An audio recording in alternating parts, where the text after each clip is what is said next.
जी पूजा करतो ती पूजा नव्हे बरं का.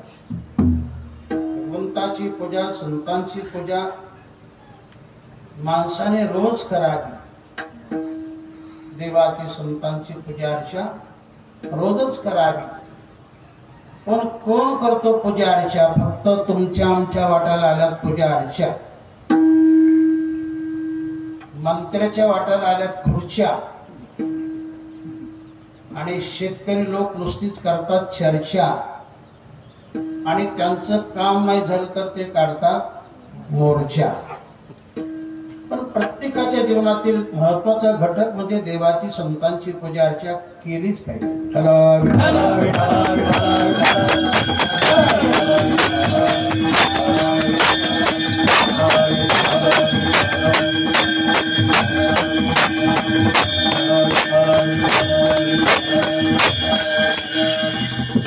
कारण पूजा करणं हा देखील फार मोठा आचार आहे, हा फार मोठा सद्गुण आहे आणि देवापर्यंत घेऊन जाणार आहे.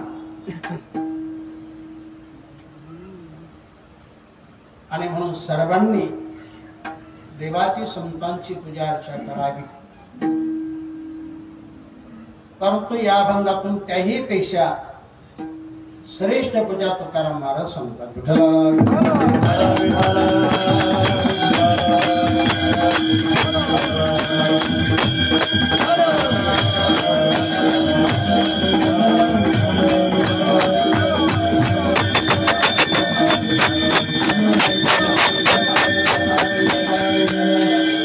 देवाकडे जाण्याचे अनेक मार्ग आहेत. त्या सकळ मार्गामध्ये भक्ती मार्ग हा सर्वश्रेष्ठ मार्ग आहे. कारण भक्ती विना उद्धार नाही कुणाचा, भक्ती विना उद्धार नाही कुणाचा, भक्ती विना उद्धार नाही कुणाचा. या कलियुगामध्ये भक्तीला स्थान आहे.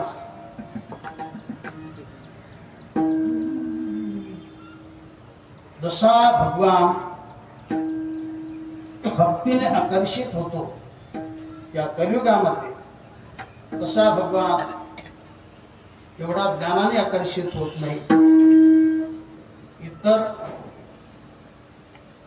इतर साधनाने आकर्षित होतो. त्याला सर्वश्रेष्ठ भक्तीच बरी वाटते.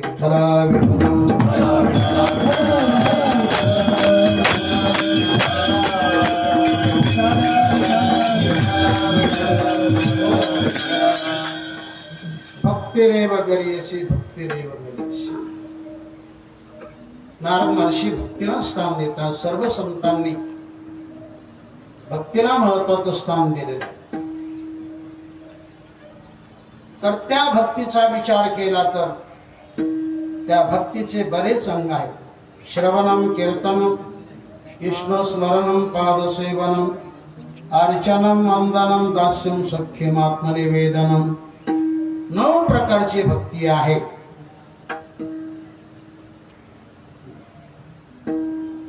तर यापैकी आपण एक जरी भक्ती समर्थपणे केली,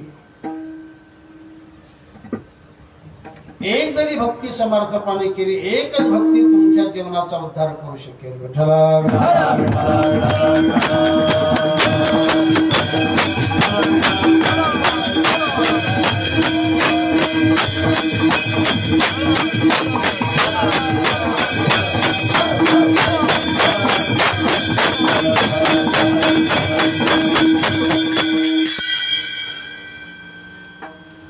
त्या सकळ भक्तीमध्ये अर्चन नावाची भक्ती आलेली आहे. अर्चन म्हणजे पूजा. त्या पूजेचा विचार केला तर त्या पूजेचे 5 प्रकार आहेत. पंचोपचार पूजा, 5च काय, दशोपचार पूजा, षोडशोपचार पूजा, ज्यामध्ये 5 प्रकार त्या पूजेला पंचोपचार पूजा म्हणतात. ज्यामध्ये 6 प्रकार, त्याला षष्टोपचार पूजा म्हणतात. ज्यामध्ये 10 प्रकार, त्या पूजेला दशोपचार पूजा म्हणतात. आणि ज्यामध्ये 16 प्रकार, त्या पूजेला षोडशोपचार पूजा म्हणतात. अर्थात या सगळ्या पूजा सर्वांना शक्य होणाऱ्या नाहीत, अवघड आहेत. तेव्हा सर्वांना शक्य होईल अशा प्रकारची सुंदर पूजा तुकाराम महाराज अभंगाच्या पहिल्या स्वामी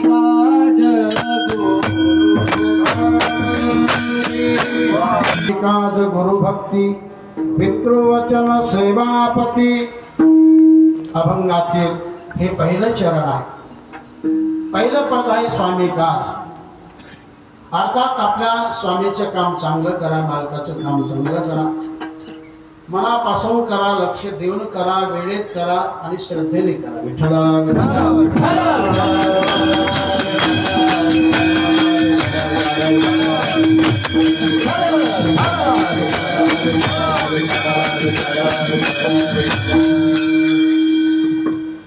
तर जो कोणी आपला स्वामी असेल,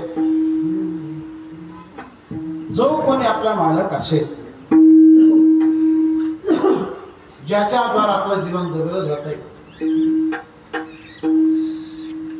अशा ठिकाणी श्रद्धा ठेवून राहा. ते काम मनपूर्वक करा, लक्षपूर्वक करा, श्रद्धापूर्वक करा, वेळेत करा, उतराई नको. त्या कामासाठी उतराई नको. ते सगळं काम आपुलकीने करा. जर असं केलं तर हेची विष्णूची.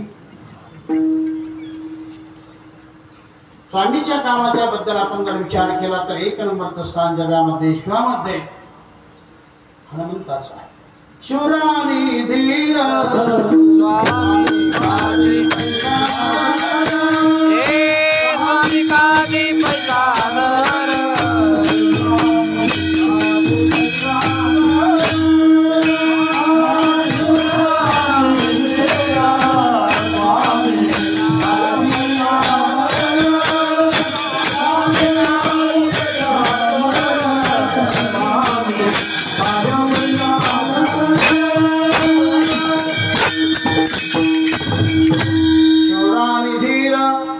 स्वामी काजी पैसादर. स्वामीचं कार्य करण्याच्या बद्दल हनुमंताचं जीवन अग्रेसर. की ज्या हनुमंताच्या शिवाला जगामध्ये तोड नाही, जोड नाही, असं कोण झाला सांगून द्या.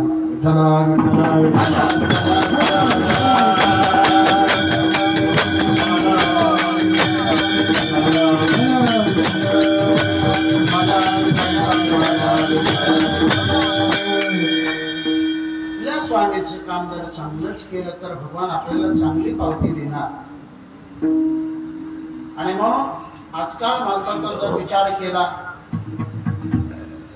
तर मालकाचं काम करताना जाताना अगदी उशिरा जातात आणि येताना लवकरच परत घरी येतात. तुमची सेवा बिलकुल भगवंताला मान्य होणार नाही.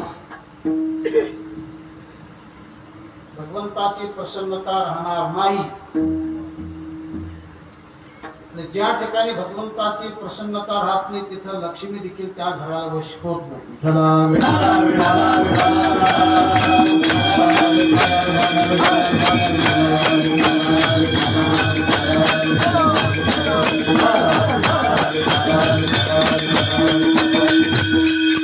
काही वेळेला एखाद्या व्यक्तीचं पूर्वकर्म चांगलं असतं मागच्या जन्मातील,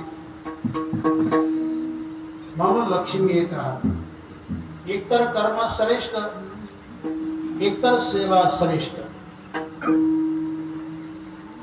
भगवंताची प्रसन्नता प्राप्त करण्यासाठी याकरता आपली सेवा चांगली ठेवा, आपलं जीवन चांगलं ठेवा, आपलं कर्म चांगलं ठेवा. आपलं कर्म जर चांगलंच असेल तर तुम्हाला काळ देखील काही करू शकणार.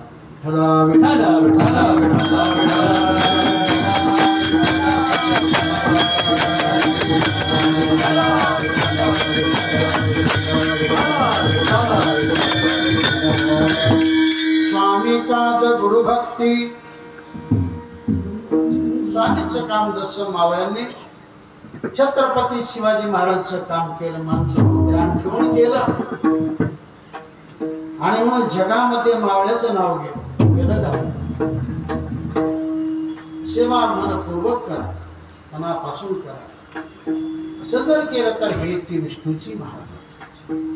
विष्णूची प्रत्यक्ष पूजा केलीच पाहिजे, तशी केलीच पाहिजे, पण नाहीच घडली आणि असं जरी केलं तर हीच विष्णूची पूजा होते.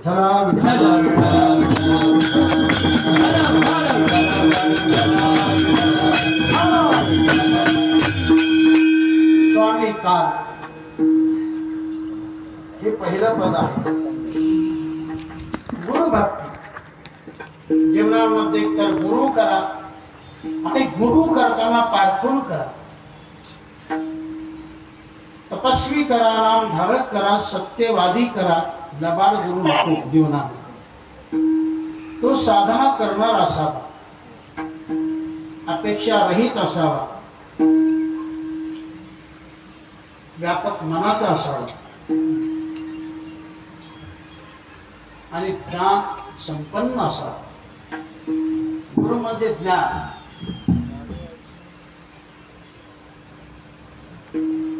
शिष्याच्या जीवनामध्ये जो पूर्णता प्राप्त करून देतो तोच खरा गुरु आहे. कारण गुरु तिथं ज्ञान आणि निसर्ग आहे. गुरु म्हणजे मोठा, शिष्य म्हणजे छोटा. शिष्याने चांगली सेवा केली तर तो शिष्य नंतर गुरु होऊन जातो.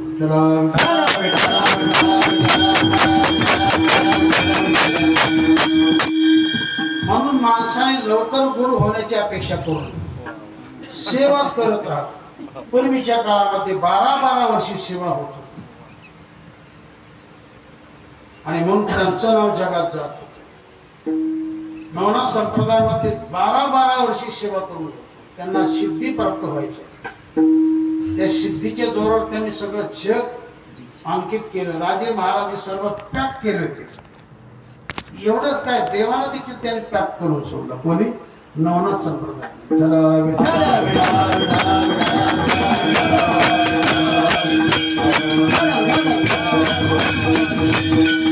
तपाशिवाय सिद्धी मिळत नाही. लबाडात तर कधी सिद्धी मिळणारच नाही. ज्या जीवनामध्ये तपश्चर्या आहे, साधना आहे, सत्यवाणी आहे, इमानदारी आहे, असे अनेक पैलू ज्या जीवनामध्ये त्याला सिद्धी वश होत असते. जीवनामध्ये गुरु करा. तुका श्रीमंत आणि कपडे भारी असं, त्याच्याकडे तप चांगला असावा, साधना चांगली असावी. असा जर असेल तर गुरु परब्रह्म देवाचाही देव, त्याशी तो मानव म्हणू नये, त्याशी तो मानव म्हणू नये,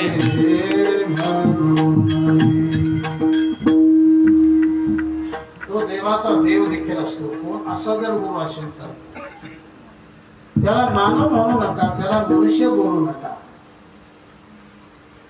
गुरुला जर आपण मनुष्य म्हटलं तर पाप लागतं. नाथ मला सांगतात, वैष्णवी जाती प्रमाण, शालिग्राम मानी पाषाण, गुरुसीमानी मानस्पन, तो पापिष्ट जाण सर्वथा. पापी कोण आहे तर जो संताची जात पाहतो.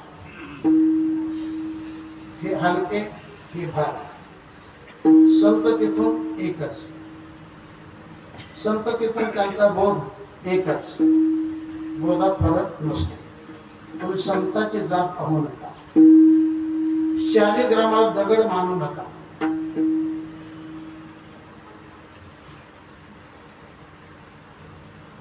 आणि गुरुला मनुष्य बोलू नका. गुरु म्हणजे माणूसच आहे असं बोलू नका. मनुष्य रूपाने जर पाहिलं तर तुम्हाला पाप लागेल. विठ्ठला, विठ्ठला, विठ्ठला,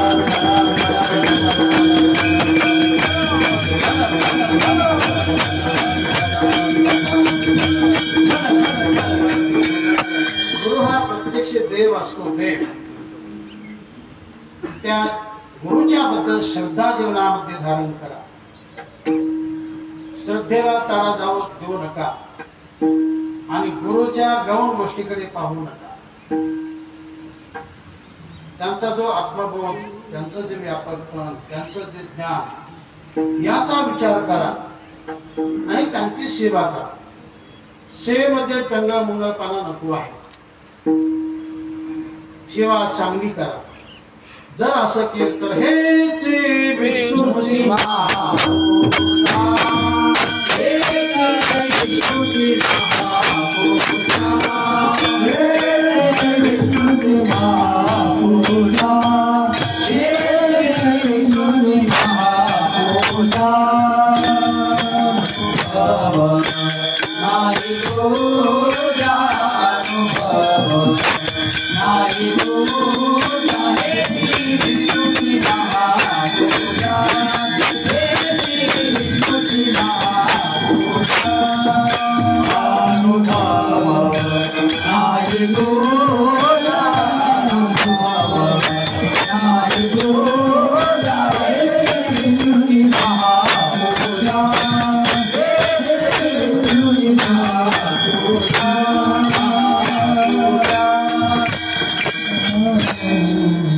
आपणच गुरु करतो असं नव्हे.